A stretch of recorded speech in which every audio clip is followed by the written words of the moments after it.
Welcome back to my channel Puja kitchen with food. তো নিয়েছি একদম ছোট্ট একটা রেসিপি আর ভিডিও নিয়ে।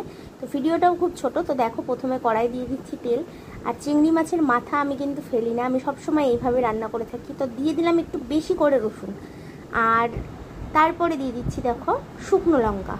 তো গোটা শুকনো লঙ্কা আর রসুনটা দিয়ে দিলাম। তো তোমরা ঝাল যেমন খাও তেমন দেবে। আর এখানে একদম অল্প কটাই চিংড়ি মাছের মাথা ছিল, তো তার জন্য আমি এইটুকুনি ঝাল দিয়েছি। আর এটা একটু ঝাল ঝাল না হলে অবশ্য ভালোও লাগে না। তো আমার ভিডিওগুলি যদি তোমাদের ভালো লেগে থাকে অবশ্যই লাইক শেয়ার কমেন্ট করতে ভুলে না। চ্যানেলটিকে সাবস্ক্রাইব করে পাশে থাকা বেল বাটনটি প্রেস করে দেবে, যাতে ভিডিও পোস্ট করলে নোটিফিকেশন তোমাদের কাছে পৌঁছে যায়। তো তারপরে দেখো, ধুয়ে রাখা চিংড়ি মাছের মাথাগুলো দিয়ে ভালো করে একটু ভেজে নেব। তো ভেজে তারপর এটাকে আমি মিক্সচারে বেটে আনবো। তো বন্ধুরা, খুবই সহজ রেসিপি, ওর জন্যই এত ছোট করে দেখিয়েছি তোমাদের। তো দেখো, পুরো যেটুকুনি জল ছিল সেটুকুনি টেনে গেছে। তো এবার এটাকে দেখো বেটে নিয়ে আসবো। তো তুলে এবার আমি এটাকে বেটে এনেছি। আর দেখো, কড়াই আর তেল দেবো না, এই যে এইটুকুনি তেল আছে এটুকুনির মধ্যে একটুখানি কালো জিরে দিয়ে দেবো। কেন তেল আর দেওয়া যাবে না, কেন ওটা খুব ভালো করে ভেজে নিয়েছি আমি তেলে। এরপরে তেল দিলে তেলটা বেশি হয়ে যাবে। তো তারপরে দেখো চিংড়ি মাছের মাথাগুলো দিয়ে দিচ্ছি।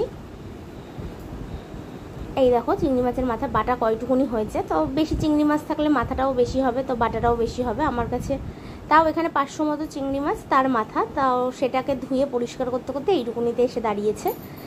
তো সবাইকে বলবো ফেলে না দিয়ে একবার এইভাবে ট্রাই করে দেখো, খেতে খুব ভালো লাগে। তো তারপরে দেখো, এর মধ্যে আমি দিয়ে দিয়েছি নুন, হলুদ আর স্বাদ মতো মিষ্টি। সেটার সময় ক্যামেরা আমার একটা ফোন এসে গেছিলো, তার জন্য কিন্তু আমি সেটা আর দেখাতে পারিনি, মিস্টেক হয়ে গেছে। তো ওটা আমি বলে দিলাম, ওখানে নুন, চিনি, মিষ্টি, ব্যাস এইটুকুনি জিনিসই, আর কিছু দেওয়ার নেই। তো দেখো, নুন, হলুদ আর অল্প চিনি, ব্যাস এইটা দেখো, এই যে নেড়ে চেড়ে পুরো শুকনো শুকনো হয়ে গেল। এবার এটাকে নামিয়ে নিতে হবে। তো রেসিপি কেমন লাগলো অবশ্যই জানিও। আর যদি ভিডিওটা ভালো লাগে লাইক শেয়ার কমেন্ট করতে ভুলো না, চ্যানেলটিকে সাবস্ক্রাইব করে দিও। তো বারবার একই কথা বলছি। তো বন্ধুরা, দেখা হবে আবার একটা নতুন ভিডিওর সাথে। ততক্ষণ সবাই সুস্থ থেকো, ভালো থেকো। আর চিংড়ি মাছের মাথা ফেলে না দিয়ে অবশ্যই একদিন ট্রাই করো। টাটা।